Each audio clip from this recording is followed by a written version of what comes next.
Hey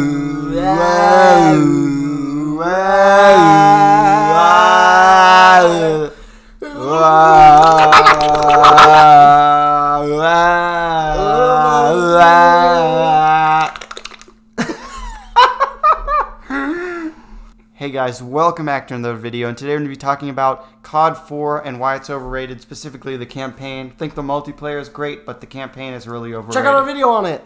Oh yeah, we did. Well, that's MWR, but still.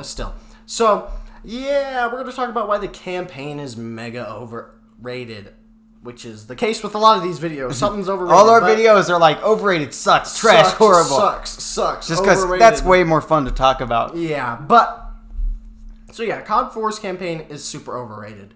So, in order to demonstrate this, can somebody please tell me what happens in COD 4's campaign? Besides, just some, go more in depth besides just, a nuke happens. You have to tell us the timeline of events. How we get from the nuke to whatever next event, or, going through that one area with the... I don't even remember because it's so forgettable. Yep. But you probably can't unless you obviously played it when you were 5. And or you played it many times and stuff because you didn't have Xbox Live. Or I mean, I know I definitely can't. Yeah, but so yeah, it is just super forgettable. That's why we don't like it that much. It's just super mega forgettable. The characters, there are no characters. I'm sorry, there just aren't. They tell you where to go and they give exposition. Sometimes they have good lines, but they're really not that great. I don't know why people love them so much. There's a character named Gaz. I bet you don't even know who that character is. I've heard of him, but I don't know who he is. He's in COD 4. He's on Price's squad. Price is not a character in that game. He just has some lines that people like, "On your feet, soldier, we are leaving." Which even then, that's not a great line. Anybody could have said that. But the only reason why people care is, oh, it's Price. Whoa. I honestly think that Modern Warfare 2 is a huge reason why COD 4 is looked back on so greatly, because I agree. Modern Warfare 2 made the story amazing, and it expanded so much on elements in COD 4. But COD 4 also, there's a lot of great moments, like the nuke, or that one mission where you snipe the guy.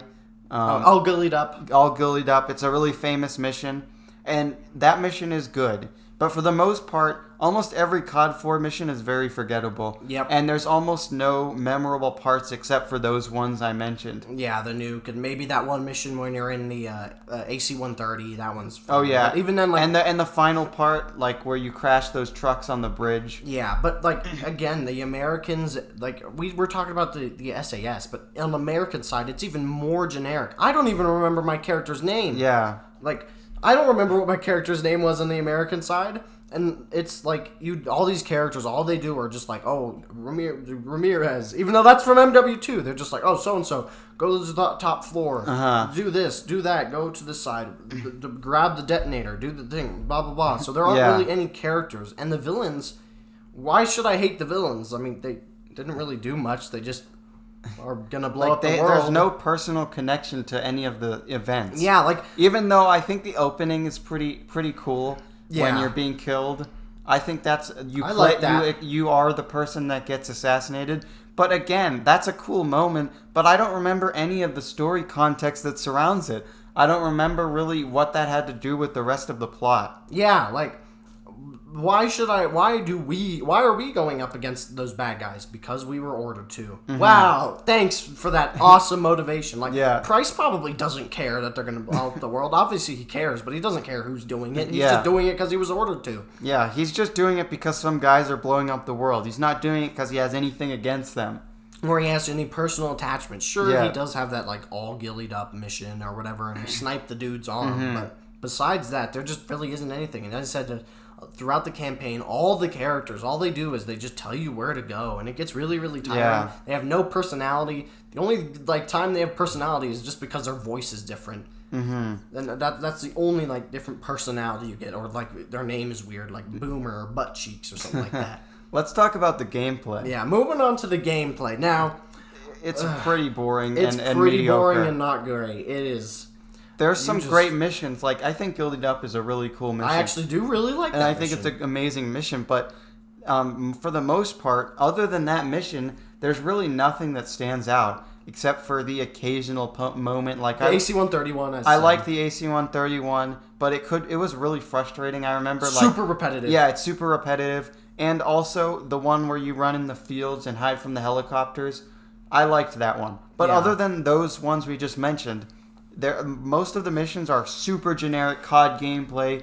Literally just shoot the guys behind cover. Get from cover, shoot the guy, hide behind cover, move up. Shoot That's the guy the whole from cover, game. move up. And then insert donkey clip. COD 4 also had the brilliant idea to infinitely spawn enemies at every level. And also, the infinitely spawning enemies can be really annoying. So it really makes it hard to push up, and like you're just constantly getting shot, and you're like super ready and bloody, and then they throw grenades and stuff. And it's also the most frustrating COD campaign. Oh yeah, I RPGs always am so super frustrated and stuff. Like I can't peek out of cover sometimes, and I'm like, where am I supposed to go? And like I get stuck on the stupidest of sections just because the enemies just like have aimbot for some reason and stuff, and it's super frustrating. And again, like you're not interested in the story, so there's nothing that keeps you wanting to play. And then it's also like in a lot of the newer COD campaigns and stuff like that. Even though the newer COD campaigns aren't necessarily like, I don't think they're amazing, they still give you tons of different gameplay options and stuff like that. Like Modern Warfare 2019. Yeah, but in this game, what you do, like you can maybe pick up like they'll give you a javelin every in one mission, or they'll give you a machine turret. And it's the most they do. It's the most they do. Another thing that I think helps other COD games do like be better in terms of gameplay is the set pieces. Yep. And the awesome moments where you get to do something cool, which COD 4 has like none of other than the nuke, as far as I remember. And even then, you don't do anything. And there's the one where you're on the back of the car. That's decent. That's but decent, other than that, there's really no interesting set pieces. It's just standard COD gameplay, which, let's face it, is really just mediocre and boring. Yeah. And the other COD games, like especially Modern Warfare 2, the gameplay is made better by the fact that it has all these insane set pieces that they just keep you interested. Like you get to drive. Like, what is that? The jet ski, the boat. The boat, and what's that thing, that snowmobile? You get to drive that in one mission. There's something interesting that you get to do in lots of missions. Yeah, like each mission, I might not specifically remember the mission's name or all the details, but I remember at least something. Like there's the Washington mission with the EMP, so your sights are out, everything's dark and stuff like that. There's the jet ski mission. There's the contingency mission and stuff like that. There's the one where you're sneaking through the base. There's the other one in the sandstorm where you're sneaking into Shepard's almost spot. Every mission tries to do something unique to spice up the gameplay. Yeah. Whereas in COD 4, most missions are just really straightforward shooting guys. Plus, the environments are repetitive from the multiplayer. Yeah. They reuse the environments a lot. Yeah, which obviously makes sense for the time, but even then, still, like, for some reason, people see that as a plus. Like, I would never see that as a plus. That, oh, we're using gameplay elements? That's a great idea. And I played the multiplayer first of that game before I played the campaign. And so I always, whenever I played it, I'm like, oh, that's weird. They reused this map from the multiplayer. And stuff like that. But, anyway, so yeah, those set pieces, a lot of people are like, oh, those games just encourage people to be, like, mindless, or not mindless, but still like, you can't have fun if your gun is down and all the stuff about, like, the game will never let you breathe and everything. There's so much stuff happening, it becomes unbelievable and stuff, which sometimes, that one set piece in COD World War II, pretty insane with the train and stuff. But I felt like in Modern Warfare 2, it was fine, and it really helped spice up the gameplay. Like, a lot of people say that the final chase with Shepard and stuff like that, which, again, we're comparing this game a lot to MW2, but we just think that MW2 is the best COD campaign. It's an evolution of every aspect in terms of campaign. Like, and as I said, there's the last Shepard chase. A lot of people say that part is kind of, like, really insanely over the top with all these, like, helicopters and stuff, but it makes sense. Shepard is this egotistical maniac who wants to he wants to convince everyone to join the military. He wants to have power and stuff like that. So obviously he would do everything in his power. And he has control of that part of the military or whatever. He has a blank check. He's a blank check. He's gonna use any power he can. He bombs his own men and stuff like that. Which again, you have a personal interest because he killed Ghost. Like all the side characters and stuff like that in MW2, even though they're not amazing, I'm not going to say that MW2 has amazing characters, but they're much better than COD 4. You remember Ghost. You remember like Sergeant Foley, Ramirez, and Colonel Dunn. you're invested in the fight against Shepard because I think mainly not just because he killed Ghost, but because of the shock of exactly like you didn't see it coming, and that betrayal was very shocking. And it wasn't just for the sake of shock. It was because you had known this guy. Like you had known him. He was like he was sending you on these missions. If you play the game knowing that he betrays you, you notice all the little quirks of his dialogue that hint to his true motivations. Yeah, and how he's like, we are the most powerful military force in the history of man and stuff. And again, I just remember so many more set pieces as well, because the set pieces and the characters combine to help each other. Yeah. Like, there's a reason for like that awesome snowmobile chase, because you gotta book it out of there. You got the DSM, you gotta get out of there and stuff like that. And there's the part at the end, where you're chasing Shepard and stuff like that. And then the final mission, which I consider the final mission in MW2 to be a mega set piece, where you're on the boat and then you land and then you have to go and you have to stab Shepard and stuff like that. I remember that. I don't remember what the heck you do to the villain.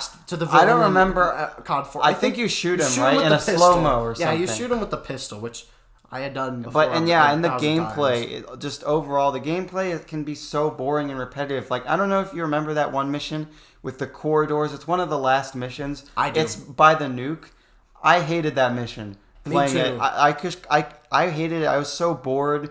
Just you shoot them in the corridors over and over and over. It's the whole mission. And the enemies aren't spiced up and stuff like that. And sure, MW2 doesn't really have super spiced up enemies, but again, like the EMP, that indirectly affects certain enemies and stuff like that. So, like their vision is impaired. The red dot and they have way more, as we said, fun set pieces. And they also give you more interesting weapons to play around with. And combos. Yeah, and like all the explosives and stuff. It really spices it up. And there are a few more types of enemies in that game as opposed to COD 4. Especially. And even though Black Ops 2, in my opinion, was kind of forgettable, I do remember the gameplay actually being quite good as well, because the levels were a lot more open and stuff. And they gave you the ability to create those loadouts, which I thought was a great decision. Anyway, if you liked this video and you agree with our points or disagree, leave a comment. Also, suggest videos down in the comments below. We're always taking ideas and stuff like that. But make sure to, as I said, like and subscribe if you liked everything. And, Thank you for watching. Yeah. Bye. Bye.